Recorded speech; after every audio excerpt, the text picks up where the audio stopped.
Tessa, I gave everything to your brother. You're out.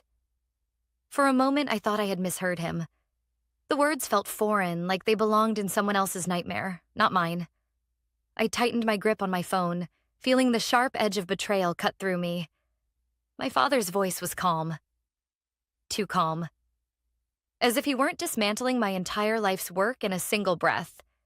As if the last 20 years meant nothing. I forced myself to swallow the lump rising in my throat. The view outside my office window blurred as my mind raced through the implications. The empire we had built together, the one I had sacrificed everything for, was no longer mine. I had spent years believing I was the backbone of Mitchell Enterprises, that my father saw me as his equal, as the one who would carry on our legacy. I was wrong. Thanks for letting me know, I said, my voice disturbingly even. I could hear my father hesitate on the other end. He had expected something different. A scream, a plea, maybe even a fight. But I gave him nothing. Tessa, I know this might seem unfair, but... I hung up. The silence in my office felt suffocating. The weight of what had just happened pressed down on me, heavier than anything I had ever faced. Then, something shifted. I inhaled slowly, deliberately, steadying the fire inside me. He thinks this is over. He's wrong. Mitchell Enterprises wasn't just a business. It was my father's dream and my entire life. I had been there since the beginning, working beside him as we clawed our way up from nothing. At 19, I officially joined the company. While my father had the vision, I was the one who made it scalable. I built our investment strategies, expanded our portfolio, and pulled us back from the brink of financial collapse more times than I could count. And yet, in the past year, something had changed. My father started excluding me from key meetings. Financial reports stopped landing on my desk. Decisions were being made behind closed doors. By my brother, Liam. Liam, the golden child. The son my father had always wanted. While I spent my 20s in boardrooms and investor meetings, Liam spent his in nightclubs and luxury resorts, burning through trust fund money like it was infinite. He never cared about the company. He never earned his place in it. But somehow my father had chosen him over me. I should have seen it coming. The missing reports, the hushed conversations between my father and his lawyers, the way Liam had suddenly become interested in the company after years of neglect. I had been too trusting, too busy running the business to notice the ground shifting beneath me. And now, they thought they had taken everything. I stared at the mahogany desk in front of me, fingers tapping rhythmically against the smooth surface. My mind was already calculating, shifting through years of contracts, legal structures, and contingency plans. What my father didn't realize, what Liam didn't realize, was that I had never played this game blindly. I reached for the black notebook I kept in my desk drawer. Inside were the real records, the ones I had kept separate from the official books. Every major decision, every hidden liability, every backroom deal my father had made, it was all here. If he thought he could push me out and walk away unscathed, he had severely underestimated me. I had built this company with my blood, sweat, and sacrifice. I knew every weak spot, every pressure point, and I wasn't going to let them win. I leaned back in my chair, staring out at the city skyline. This was where my father had made his second mistake, assuming I would crumble. I wasn't grieving the loss. I was preparing for war. With one final glance at my phone, I stood up, adjusting the sleeves of my blazer. This wasn't over. It had only just begun. I left the office early that day. Not because I was overwhelmed, not because I needed time to process. I left because I needed to think. The truth was, I had already seen this coming. I drove in silence, gripping the steering wheel so tightly my knuckles turned white. The streets of Austin blurred past me. A city I had spent years building a name in. A city that now felt different. Colder. My father had cut me out. Liam had won. Or so they thought. I pulled into my driveway, killed the engine, and just sat there for a moment, letting the quiet settle over me. The house felt empty. because it was empty. I had never had time to build a life outside of the company. While my friends were getting married, having kids, taking vacations, I was working 16-hour days, making sure Mitchell Enterprises didn't collapse under the weight of my father's outdated strategies. And now? I had nothing to show for it. Or at least, that's what they wanted me to believe. I walked inside, tossing my keys onto the counter, and made my way to the study. The walls were lined with books on business, strategy, negotiations, the things I had dedicated my life to. But tonight, they felt useless. Instead, I grabbed the one thing that had never let me down: my notebook.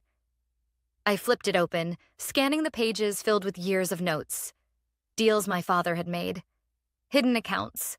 Things he never thought I'd notice. I knew my father's weaknesses, and if he had taught me anything, it was that power didn't belong to the one with the biggest empire. It belonged to the one who knew how to burn it all down. I thought back to my childhood. How my father had always preached about loyalty, about family. He had raised me on stories of grit, of perseverance, of earning your place in this world. And yet, when it came down to it, he had handed everything to Liam, the one who had done nothing to deserve it. This wasn't just about money. This was about respect. And my father had made one critical mistake. He had underestimated me. I picked up my phone, scrolled through my contacts, and found the one name I needed: Ethan Carter, my father's oldest friend, the man who had helped him secure the first round of funding when Mitchell Enterprises was just an idea on a bar napkin. Ethan was one of the few people who had always believed in me, more than my own father had. I hit call. "Tessa?" He answered almost immediately, his voice warm but cautious. "It's been a while." "I need to meet," I said, getting straight to the point. "It's about my father." There was a pause. Then he sighed. I figured something was going on. "Meet me at the club in an hour." I hung up and grabbed my keys. If my father had rewritten the rules, then so would I. The private club was exactly as I remembered, filled with old money, men who had built their empires the way my father had. Ethan sat in the back, nursing a whiskey, watching me approach with the same calculating look he always had. "So," he said, swirling the glass, "tell me what happened." I didn't sugarcoat it. I told him everything. The call, the betrayal, the way my father had handed Liam an empire he didn't deserve. Ethan listened, nodding occasionally, but his expression never changed. "And what do you want from me?" he finally asked. I leaned forward, meeting his gaze. "I want to build something better, and I want to make sure my father and Liam realize exactly what they lost." Ethan studied me for a moment, then chuckled. "Your father always said you had my ruthlessness. Then you know I won't lose." He nodded slowly. "All right, Tessa, tell me your plan." I exhaled, the fire inside me burning brighter than ever. My father had taken everything from me. Now, I was going to take everything from him. Ethan leaned back in his chair, studying me with the same sharp gaze he had used to evaluate business deals for decades. His silence wasn't hesitation. It was calculation. I had seen this look before, back when he and my father were still partners. "You know," he said, swirling the ice in his glass, "your father would call this a betrayal." I let out a dry laugh. "That's funny. I thought betrayal was cutting your own daughter out of the company she built." Ethan smirked. "Touché." I folded my hands on the table, keeping my expression calm. "I don't just want revenge, Ethan. I want to build something better, something that makes Mitchell Enterprises look like an afterthought." He nodded slowly, setting his drink down. "All right, then let's talk strategy." If I had learned anything from years in the business world, it was that power didn't come from owning something. It came from controlling it.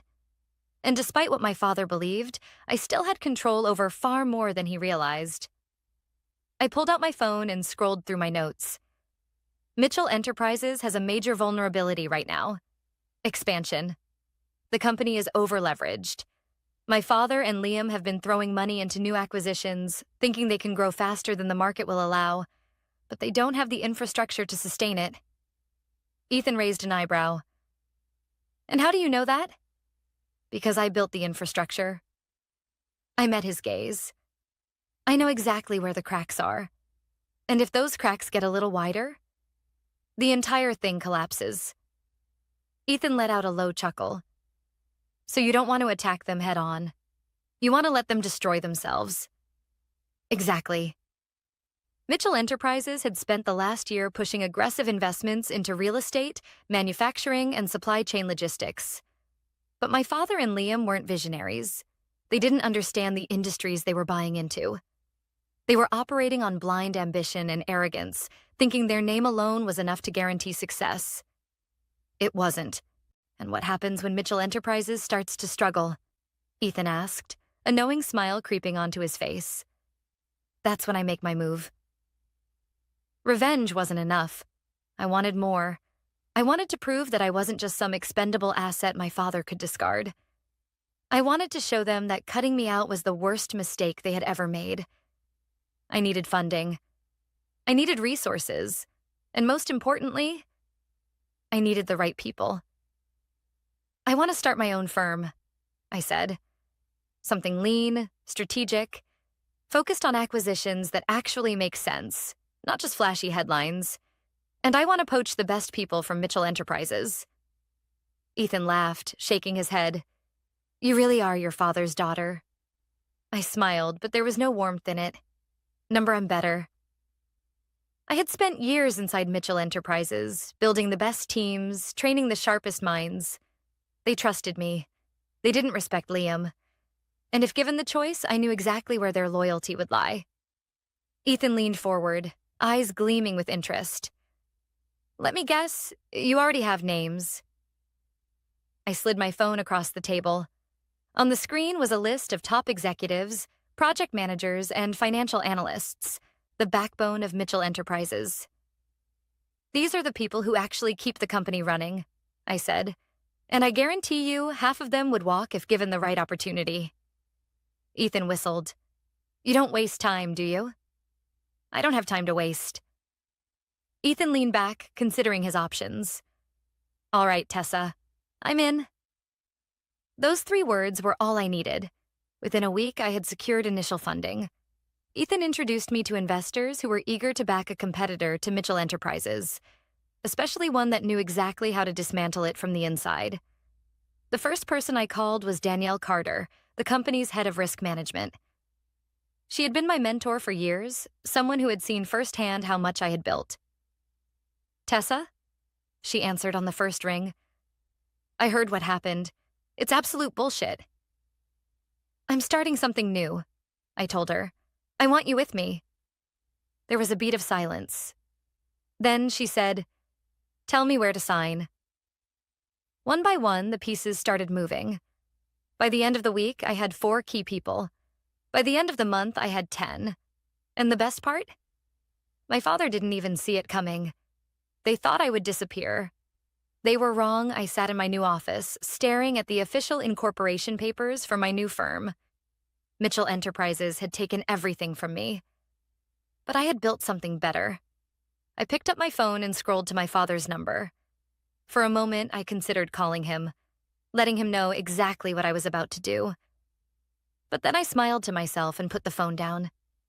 He'd find out soon enough. The first domino had fallen. Over the next few weeks, the momentum I had built turned into something unstoppable. More people were leaving Mitchell Enterprises, some quietly, some with dramatic exits, but all of them with one goal in mind: to work with me. I didn't poach aggressively. I didn't have to. I knew exactly who felt undervalued, who was frustrated with Liam's incompetence, and who wanted out before the company collapsed under its own weight. And the collapse was coming. I had watched my father run the company for years, always believing that loyalty and legacy mattered more than strategy and innovation. That mindset had worked when I was there to balance him out. But with Liam at the helm, it was a ticking time bomb. The first real hit to Mitchell Enterprises came in the form of a botched acquisition deal. For months, the company had been in talks to acquire Harlan Tech, a mid-sized logistics company that would have expanded their control over supply chain operations. It was a high-stakes move, one I had originally spearheaded before my father cut me out. And now? Liam had taken over negotiations and screwed up royally. The headlines came first. Mitchell Enterprises fumbles key acquisition as CEO's son mismanages deal. Harlan Tech walks away. Cites leadership concerns at Mitchell Enterprises. I read every article with quiet satisfaction. Liam had overpromised, miscalculated, and ultimately pushed Harlan Tech into a deal with another firm, a firm I had personally advised on the acquisition, a firm that was now aligned with me. It wasn't enough to destroy Mitchell Enterprises. Not yet. But it was the first public crack in their foundation. And I knew my father was watching it all unfold. A call I knew was coming came 2 days after the Harlan Tech failure. My phone buzzed as I sat in my office, going over the latest expansion plans for my own firm. I glanced at the screen. Dad. I let it ring. Then, just as it was about to go to voicemail, I answered. Tessa. His voice was tight, controlled, but I could hear the underlying tension. I assume you've seen the news? I leaned back in my chair, a slow smile playing at my lips. I have. A pause. Did you have something to do with this? I exhaled softly, letting the silence stretch. Dad, I said finally, you made it very clear that I was out. Why would I have anything to do with Mitchell Enterprises? He sighed, the weight of the situation pressing down on him. We need to talk. There it was, the first sign of regret. But I wasn't ready to talk. Not yet. I'm busy, I said smoothly. You'll have to find another time. Before he could respond, I ended the call. And for the first time in my life, I was the one walking away from him. I wasn't the only one enjoying the show. That evening, I got a text from Danielle Carter, my former mentor, and now one of my closest allies. Danielle. Liam's losing it. He called an emergency meeting today. Blamed internal sabotage. People are starting to question if he knows what he's doing. I smirked. Of course Liam was panicking. He had never handled pressure well. And now, with the press scrutinizing him, with investors getting nervous, with key employees walking away, he was drowning. And I wasn't done yet. I wasn't just targeting Liam. I was targeting my father's legacy. Mitchell Enterprises wasn't just a business. It was an institution. It had been built on decades of reputation, of my father's ability to convince people that Mitchells never fail. But that was exactly what was happening. And all I had to do was let the weight of their own mistakes pull them under. So I made my next move. I called Ethan. It's time, I told him. You're sure? He asked. Liam is cracking. My father is doubting him. Investors are getting nervous. If we move now, we can take some of their biggest contracts before they even see it coming. Ethan let out a low chuckle. You really are ruthless, Tessa. I smiled, but there was no warmth in it. I learned from the best. The trap was set. Now I just had to wait. The next phase was simple. Destabilize Mitchell Enterprises further. Secure key contracts before they could. Wait for my father to realize exactly what he had done. I had spent years being the perfect daughter, the loyal heir, the quiet strategist behind the scenes. Not anymore. Now, I was going to watch them burn. Liam was drowning. I watched from a distance as Mitchell Enterprises, once a powerhouse, once my legacy, began to collapse under the weight of his incompetence. It was slow at first. A missed deadline here, an underperforming quarter there. But then it spiraled. And I made sure I was there to speed up the process. After the Harlan Tech deal fell through, Mitchell Enterprises lost more than just a business acquisition. They lost credibility. Investors weren't just concerned anymore. They were scared. Then came the departures. At first, it was just a few executives. the ones I had personally recruited to my new firm. But soon the floodgates opened. Key managers left, the ones who actually kept the company running. Clients hesitated. Contracts that had once been guarantees suddenly weren't renewed. Investors started calling my father directly, demanding answers. And the best part? I hadn't lifted a finger. Liam was ruining the company all on his own. The second call from my father came late at night. I was in my office, reviewing a contract for my firm's latest acquisition, one that had once been Mitchell Enterprises' biggest supplier. The irony wasn't lost on me. I let the phone ring 3 times before I answered. "Dad." His voice was different this time. Not angry, not arrogant, desperate. "Tessa, listen. We need to talk. In person." I leaned back in my chair, tapping my fingers against my desk. "What for?" A pause. Then a heavy sigh. "Liam is struggling. The board is concerned. There are financial issues that need addressing." Financial issues. That was putting it lightly. The truth was, Mitchell Enterprises was bleeding money. Every failed deal, every bad decision Liam made chipped away at the foundation. "And you think I can help?" I asked, feigning innocence. "Tessa, please." My father's voice dropped to something almost unfamiliar. "I know you're angry, but you're still part of this family. You've always been the smartest one. We need you." Ah, there it was. For the first time in my life, my father was admitting what I had always known to be true. But it was too late. We met at his office the next morning. The tension in the room was suffocating. Liam was already there, sitting stiffly in the chair beside my father's desk. His face was pale, his usual cocky smirk nowhere to be found. He knew. They both knew. "Tessa," my father began, "we need to restructure the company. The losses have been significant." "Define significant," I said, folding my arms. Another pause. Then he slid a folder across the desk. I opened it. And there it was. Mitchell Enterprises was on the verge of bankruptcy. My father, the man who had built an empire from nothing, had let it crumble in less than a year, because he had handed everything to the wrong person. I closed the folder and met his eyes. "What do you want from me?" He hesitated. Then, quietly, almost painfully, he said, "Come back. Help us fix this." I could have laughed. I could have thrown the folder back at him and walked out. But I didn't.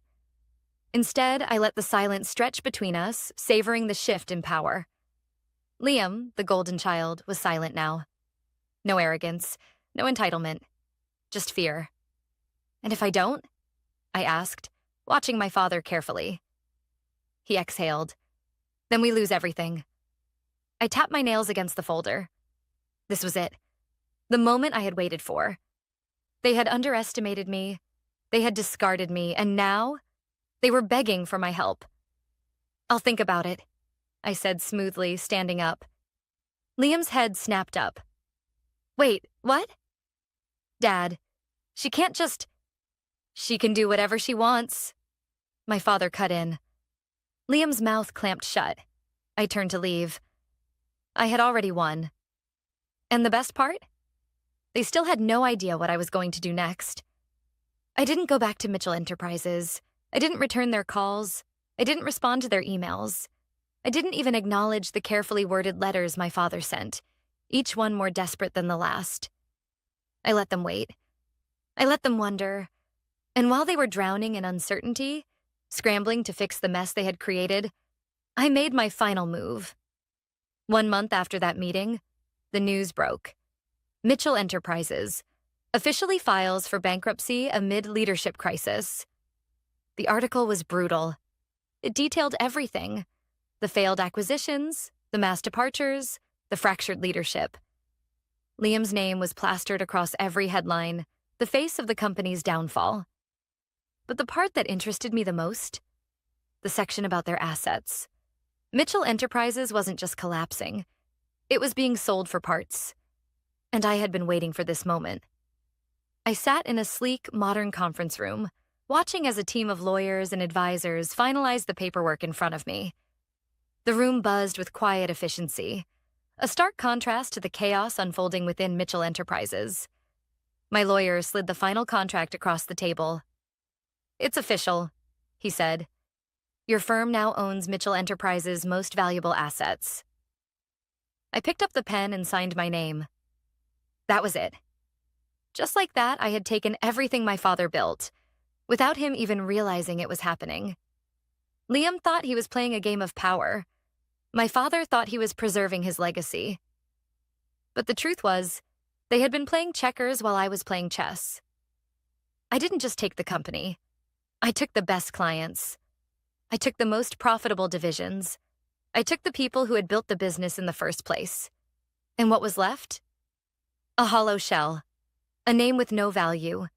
A legacy that no longer belonged to them. I didn't expect my father to reach out again. But he did. I was in my office when my assistant knocked. "Ms. Mitchell," she said cautiously, "your father is here." I looked up from my desk. I hadn't seen him in weeks. "Send him in." When he walked in, I barely recognized him. He looked older, more tired, like a man who had finally realized just how much he had lost. He stood there for a moment, taking in my office, my new company, my success. "You really did it," he finally said. I did. A long silence stretched between us. "You could have helped," he said. "You could have come back. We could have fixed it together." I leaned back in my chair. "No, Dad, you could have fixed it, but you didn't want to. You wanted Liam to be the golden child. You wanted to prove that I wasn't necessary. And now," I gestured around the room, "you finally understand what I always knew. It was never about the name. It was never about the company. It was about the people who built it." His jaw tightened. He wanted to argue, to justify, to make excuses. But he couldn't, because he knew I was right. I made a mistake. For a brief second, something flickered inside me. A piece of me, the daughter who had once idolized him, wanted to forgive. But then I remembered the way he had cast me aside. I remembered every moment I had spent proving myself, only to be told I was never enough. And so I said nothing. Finally, he nodded, a silent admission of defeat. Without another word, he turned and walked out of my office. And this time, I didn't look back. I never needed Mitchell Enterprises. I never needed my father's approval. What I needed was the freedom to build something of my own. And that's exactly what I did. Power isn't given. It's taken. And in the end, I took everything.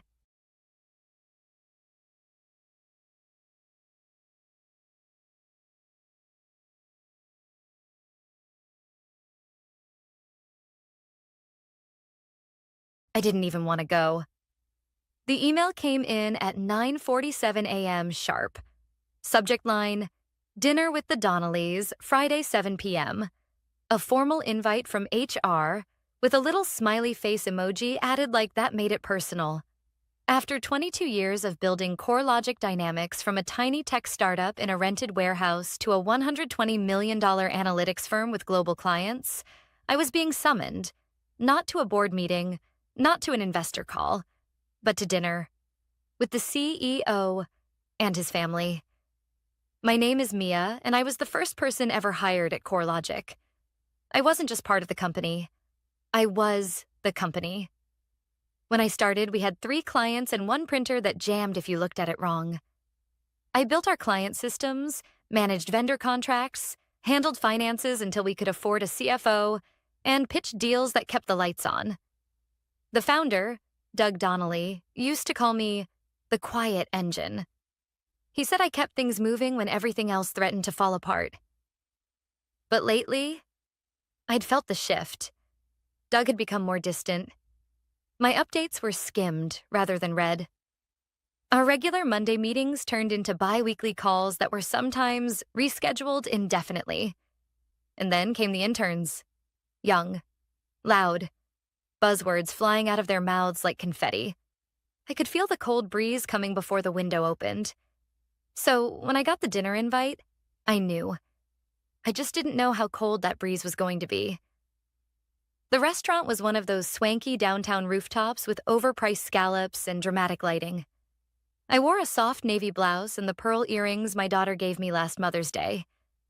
I looked respectable, executive, the way I always had. Doug was already there, standing beside a long white linen table with his wife, Patrice, and their daughter, Harper. She looked like she'd just walked off a runway. Blonde, polished, not a wrinkle in sight. In her linen pantsuit, she looked like the walking embodiment of LinkedIn CEO aesthetic. "Mia," Doug beamed, arms open. "So glad you could make it." "Wouldn't miss it," I said, smiling as I slid into my seat across from him. My stomach coiled like rope. Dinner started off like any other executive gathering. Too much wine, too many compliments that meant too little. Harper asked about the company's early days, her tone light but condescending. "It's so funny imagining you guys working out of, like, a garage or something," she said with a little giggle. I smiled. It wasn't funny at the time. Doug cleared his throat. "Actually, Mia saved the company twice in the first 5 years. She brought in that defense contract that got us our first $1 million. Harper smirked.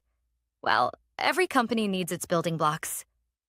I should have walked out then, but I stayed, because I wanted to see how far they'd go. Halfway through the main course, halibut over saffron rice, Doug folded his hands on the table like a man making a peace offering. "Mia, we've been doing some long-term planning," he said slowly. "You've been more than instrumental in getting CoreLogic where it is. Here it comes. But as we position the company for its next phase, we feel it's time to bring in a new generation. Fresh energy, new vision." I kept my expression neutral. Harper just finished her executive leadership program at Stanford. He added proudly, like I hadn't mentored 5 Ivy Leaguers already. "She's got some amazing ideas about modernizing the brand, moving us into blockchain, AI. "Impressive," I said calmly. "What's the transition plan?" He looked relieved. 6 weeks. She'll shadow you initially. We'll handle the formal announcement after the quarterly call. Of course, there's a generous package. We want you to feel appreciated." That's when Harper leaned forward, fork in hand, eyes glinting. "Time to step aside, Granny," she said with a little smirk. "Let us take it from here." The table went silent. Even Patrice's fork paused midair. I looked at her for a long moment, then I smiled. Completely understand. Because what they didn't know, what they never even thought to check, was that CoreLogic wasn't just a company I helped build. It was a company I owned.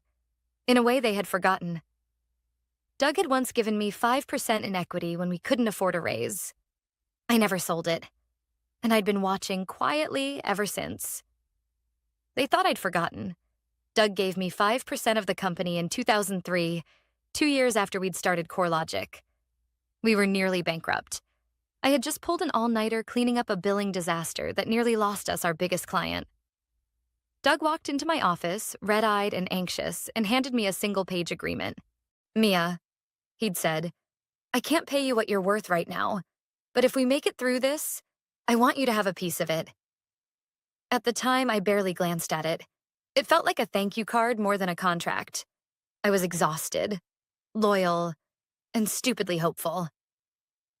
But years later, when we incorporated and brought in our first outside investor, I had a lawyer review everything I'd signed. That's when I found out. It wasn't symbolic. It was real equity. Voting rights. Ownership. I never brought it up. Never boasted. Never reminded Doug. I didn't need to. I was part of the fabric of the company, or so I believed.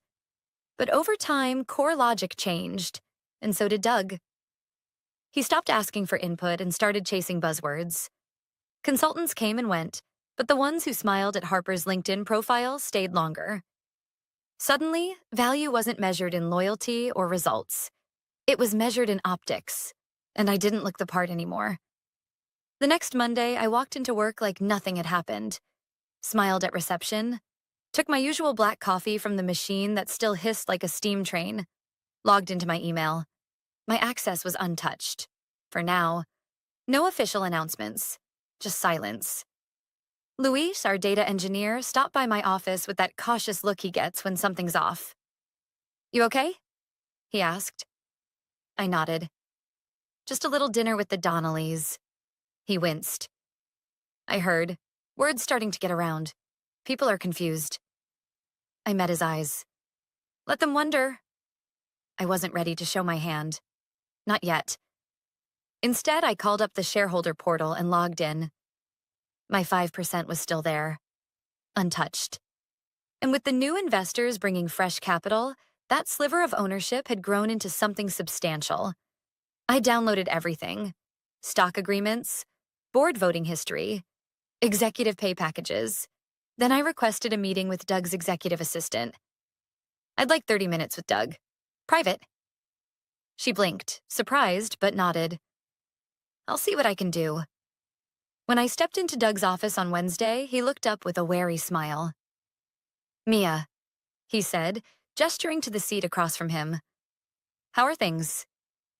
"Curious," I said, sitting down. "You didn't mention the equity I still hold." His smile froze, just slightly. "I assumed you'd cashed out by now." I didn't. I placed the printed shareholder agreement on his desk. "And unless I missed something, I still have voting rights." Doug folded his hands. "Mia, this doesn't need to get complicated. We're offering you a generous exit." "I'm not leaving yet," I said calmly. "I'll support the transition. I'll do it with grace. But if Harper plans to restructure the company, if she intends to bring in her own team or sell off assets, I want my say." He frowned. "You're holding on to something out of sentimentality." "No," I said. "I'm holding on to what I built." I left before he could respond. Let him stew in it. That evening, I pulled out a dusty file cabinet in my home office. Inside was everything from the early days: sketches of the original architecture, notes from client pitches, the very first UI mock-ups drawn on paper napkins. And then I found something I hadn't seen in years: an NDA signed by Doug in 2005, acknowledging that several proprietary tools I'd built for the company had originated from my previous consulting work. The kind of detail most people forget about. But I don't forget. The next day, I met with Melissa, an old friend and now a top-tier IP attorney. We had coffee at a quiet bistro 2 blocks from CoreLogic HQ. I laid it all out. "Can I protect this?" I asked. She smiled as she flipped through the pages. "Mia, you own this, at least part of it. And with your equity, you've got leverage they didn't expect." I exhaled, the weight of 2 decades sitting heavy in my chest. "They think I'm a stepping stone." "Then let's show them," she said, "that stones can crack foundations." By the end of the week, the whispers had started. Why is Mia still here? Why is she so calm? Why hasn't Harper taken over yet? I smiled as I passed them in the hall. They'd invited me to dinner to write my ending. But they didn't realize I was writing the next chapter. By Monday, Harper had moved into my office. Not officially, of course, but she was hovering, showing up early, walking in with coffee, and a forced smile like we were best friends. Her tone was sugar-coated, her questions loaded. She asked about vendor relationships and back-end systems, but I could see it in her eyes. She wasn't here to learn. She was here to replace. "Do you always approve budget requests manually?" she asked, flipping through a report she barely understood. "Always," I replied. "It catches errors. Automation doesn't. But if we use predictive tools are only as good as the data behind them. We still have legacy clients using decade-old systems. Garbage in, garbage out." She blinked, clearly unfamiliar with the concept, then smiled again. "You're a bit old school, huh?" There it was. I just smiled back. Old school kept this company from collapsing during 3 separate downturns, but feel free to learn the hard way. She didn't like that. By Wednesday, she had organized her first strategy meeting without me. Sent invites to the leadership team, excluding only one name. Mine. Luis forwarded me the invite anyway. Thought you'd want to see this. The subject line? Vision 2.0, CoreLogic's future begins now. Cute. I clicked open the agenda and immediately saw what she was up to. New branding initiative, hiring freeze in operations, potential outsourcing of back-end services. I laughed out loud. Outsourcing back-end? Half our client value was back-end support. Clients didn't come to us for shiny dashboards. They came because we knew how to keep their systems running when everyone else bailed. She didn't know the company. She knew of the company. The version her father talked about over Sunday brunch. That same afternoon, Doug dropped by my desk, something he hadn't done in years. Mia, he said, putting on that politician voice. I want to make sure the transition is smooth. Harper's getting a lot of visibility already. Visibility isn't knowledge, I said flatly. He paused. You've always been the soul of this place. You invited me to dinner to gut the soul out of it. Doug flinched, just slightly. That's not what this is. Then what is it, Doug? Because I built the systems. I kept the investors calm. I held your company together while you were taking sabbaticals in Napa. Silence. I know about the Series C dilution, I added. You're prepping the company for acquisition. His eyes widened. How? I've been here long enough to know how the winds change. He didn't deny it, just looked at the floor. We had to make hard choices. The board wanted a fresh face, a new story. A story you thought didn't include me. He hesitated. We're offering you a package. I'm not interested in your package, I said. I'm interested in what I'm owed. I walked away before he could respond. Back in my office, I emailed Melissa. I wanted the provisional patents filed by the end of the week. Not just the old architecture, but the improvements I'd developed over the years. I wasn't sabotaging the company, but I was drawing a line. Anything that bore my fingerprints was going to be legally protected. Thursday morning, I found Harper at the whiteboard, mapping out her new client retention model. It was lifted, almost word for word, from a strategy document I'd written 6 years ago. She must have dug through the archives. When she saw me watching, she smiled. I'm just modernizing, she said. Your work was a great foundation. No problem, I said, stepping closer. Just make sure you cite your sources. Plagiarism doesn't look great on quarterly reports. Her smile flickered. By Friday, the IT team was whispering. Vanessa, my operations lead, cornered me in the break room. They're nervous, she said quietly. Harper's pushing changes that don't make sense, and Doug's not saying a word. Because he's not in charge anymore, I said. He just doesn't know it yet. Vanessa looked at me. What are you doing, Mia? Setting the table, I replied. For what? For the storm, I said. But it's okay. I plan to smile through it. That night, I sat on my porch with a glass of red wine and my laptop open. The emails were already drafted. One to the remaining 3 board members, reminding them of my equity, and the original shareholder clause that required unanimous consent for structural overhauls. One to Technova Systems, a company we'd nearly acquired last year, now growing fast. I was on good terms with their CEO. I wanted a meeting. And one last email to myself. Subject line, leverage. I was storing everything, just in case. I didn't want war. I wanted recognition. But if they kept pushing me, they'd find out just how old school I could be. The official announcement came on a Tuesday morning. All-staff meeting, mandatory attendance. Harper at the front of the auditorium with a wireless mic, pacing like a TED speaker, while a slideshow played behind her filled with stock photos and vague slogans. Vision, velocity, victory. Doug introduced her with a warm smile, calling her a breath of fresh air.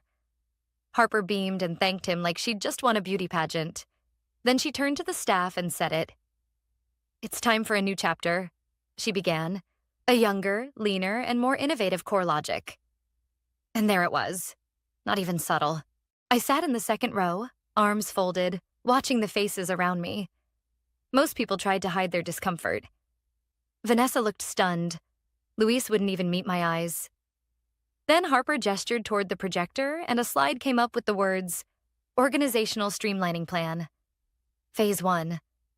That's when my jaw tightened, because that slide detailed a restructuring plan, cuts to back-end operations, outsourced IT functions, merging departments, and worst of all, legacy management transition. Meaning me. They didn't even say my name. After the meeting, Harper approached me in the hallway. Alone. Confident. I hope you'll be graceful about this, she said, voice low. It's what people expect of veterans. I tilted my head. You mean women who've outlived 3 CEOs and built the systems keeping this place standing? She didn't answer, just smiled like I was being difficult. That afternoon, HR sent an official separation package, a check with a lot of zeros, an NDA, and a clause that stated I was to assist in a full knowledge transfer. And that's when they pushed too far. I walked into Doug's office, package in hand. He was already bracing for it. Mia, he started. You let your daughter stand up there and pretend this was her idea, I said. You let her call me obsolete in front of everyone, and now you want me to hand over my work like a loyal old dog? It's not like that. It's exactly like that, I said. And let me be clear, I'm not signing anything. Not today. Not ever. He exhaled. Then you're forcing us to terminate. You're forgetting something, I said, reaching into my bag. I still have my shareholder seat.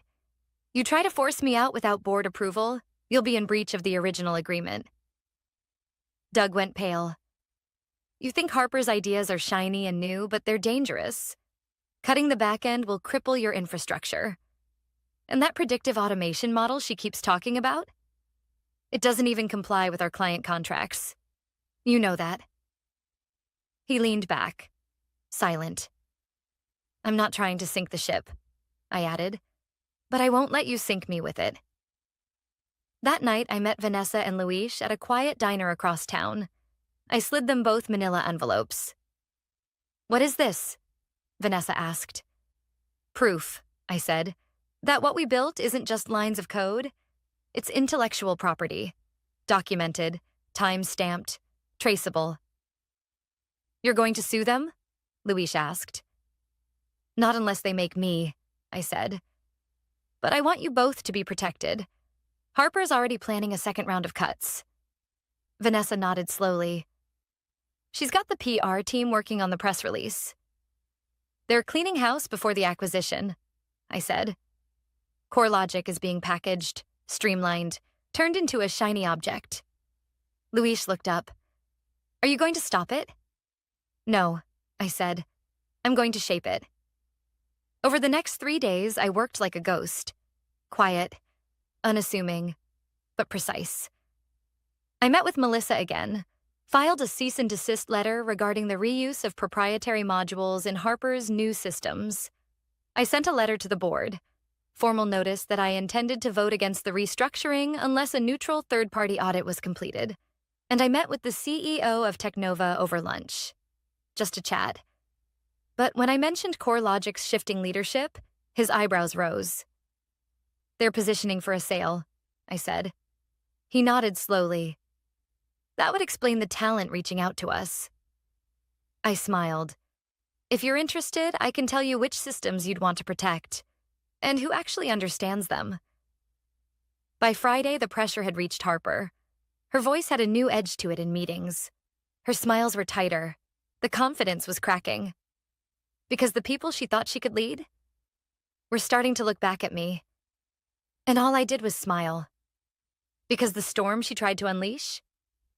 I'd already built the levees. By Monday, 3 of Harper's flashy new initiatives had failed.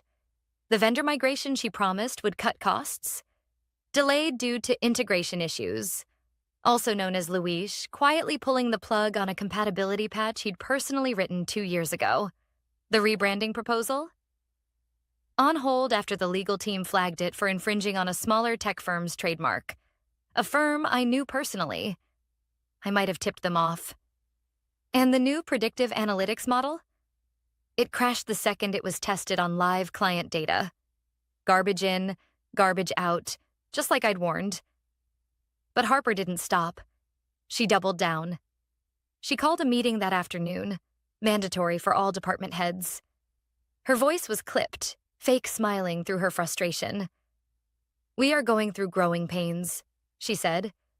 "But I want to assure you, we are on the right path. Disruption is never comfortable." From the corner of the room, I raised an eyebrow. "Disruption works when there's a parachute. You've cut every safety net this company had." She smiled tightly. "Thank you for your feedback, Mia." Doug sat in silence. He wasn't even trying to hide anymore, just a figurehead slumped in a chair, letting his daughter steer the ship toward an iceberg. After the meeting, Vanessa caught up with me. "3 of our longtime clients called today," she said, voice low. "They're nervous. One's threatening to walk if their service quality drops again." I nodded. "Let me guess. Harper hasn't returned their emails. She thinks they'll wait. They won't." I went home that night, opened my laptop, and wrote a 2-line email. To Daniel Rayner. Subject: Follow up from our lunch. If your board is serious, now is the time to move. Daniel Rayner was the CEO of Technova, and his board had been circling CoreLogic for months, waiting for the perfect moment to make a move. I wasn't going to sabotage anything, but I was going to hand them a mirror. Let them see what was happening behind the curtain. The next morning, I found Harper in my old office, feet up on the desk, tossing a stress ball between her hands. She didn't even look up when I knocked. "Can I help you?" she asked, like I was the intern. "I need a few minutes." She sighed. "Make it quick." I stepped inside, calm as ever. "You're losing the company." That got her attention. "I know you think people will follow you because you talk about innovation and branding, but this place wasn't built on slogans. It was built on trust, relationships, systems that actually work." She stood up, eyes narrowed. "Are you threatening me?" "No," I said. "I'm giving you a chance." "To what?" "To stop pretending you know what you're doing." She scoffed. "My father is being pushed to the sidelines by his own board," I said. "You're a figurehead, just like he is now." She stared at me, the bravado cracking just a little. "You want to lead?" I added. "Fine, lead, but don't burn the foundation down just to prove you can light a match." She didn't respond. I didn't expect her to. Later that day, Doug requested a private meeting. No assistants, no Harper. He looked tired. Really tired. "Mia," he said, sitting down across from me. "What do you want?" I took a breath. "I want recognition. Not a payout, not a title. Recognition." He rubbed his face. "The board is spooked. They've seen the instability. They know your name is still tied to every critical system." "They should be spooked," I said. "They handed a multi-million-dollar operation to someone who thinks legacy experience is a liability." "And Technova?" he asked quietly. I just smiled. "I had lunch with Daniel. The offer's real, but I haven't decided yet." Doug looked at me, really looked at me, for the first time in months. "You could walk away from all of this." "I could," I said, "but I won't.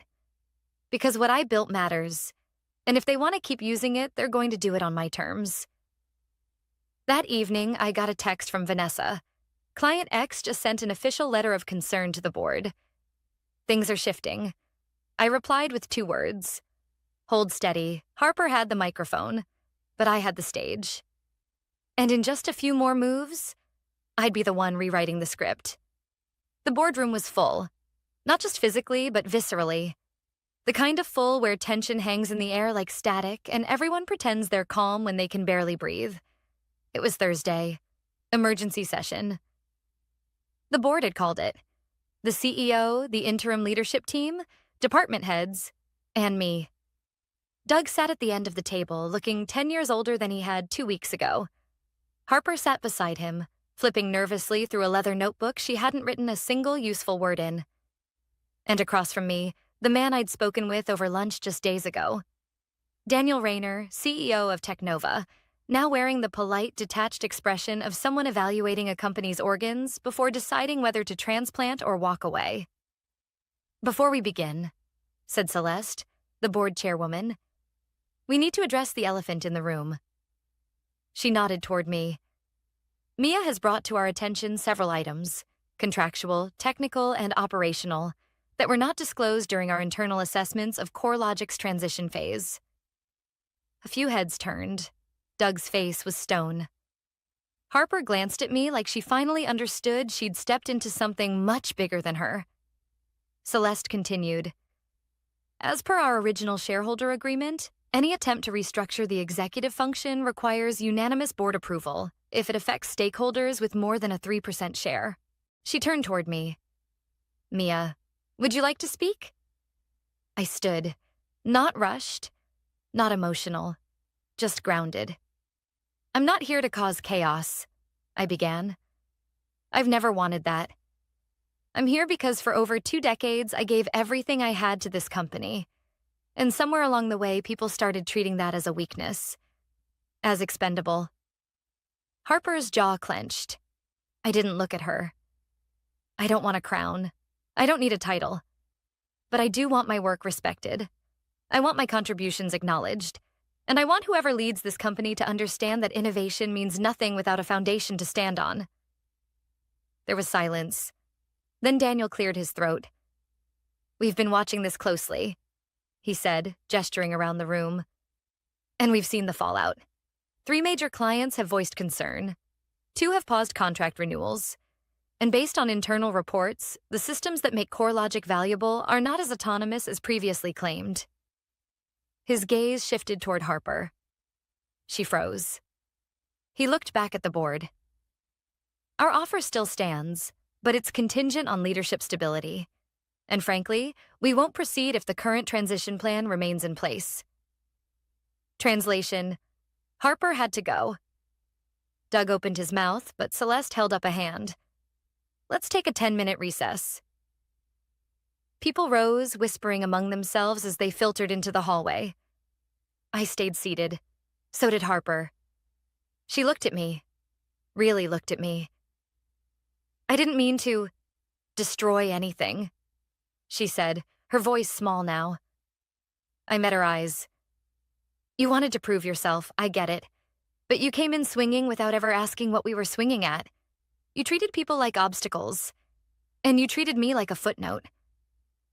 She swallowed. "What happens now?" I leaned in slightly. "That's not up to me anymore. That's the board's call." 10 minutes later, we returned. Celeste stood and delivered the verdict like a calm judge. Effective immediately, Harper Donnelly is relieved of all transition leadership duties. Doug will remain in an advisory role through the acquisition period. Mia Carter, she turned to me, will lead a transitional advisory team, reporting directly to the board and our prospective partners at Technova. I didn't smile. I just nodded. Later that week, I signed my consulting contract. 3 times my old salary, full autonomy, and authority over systems integration during the acquisition. Harper left quietly. No goodbye email, no farewell party. Doug shook my hand one last time in the lobby. "I'm sorry," he said softly. "I know," I replied. 2 months later, CoreLogic officially became part of Technova. Most of the staff stayed. I handpicked a new leadership team. Vanessa became director of operations. Luis took over engineering. Half the company now reported to people I'd personally trained. And I didn't move back into my old office. I worked from a small home setup overlooking the lake. Twice a week, I walked barefoot on the deck with my coffee, watching the sunrise while client dashboards loaded smoothly in the background. Systems I'd designed, still humming quietly beneath the surface. One evening, I got an email from Celeste. Subject: Legacy Mia. What you did. The way you handled it. We've never seen anything like it. You didn't just protect your legacy. You reminded everyone what real leadership looks like. I sat there a long time, staring at the screen. It wasn't about revenge. It wasn't about power. It was about value. Knowing it, owning it, and refusing to let anyone take it from you.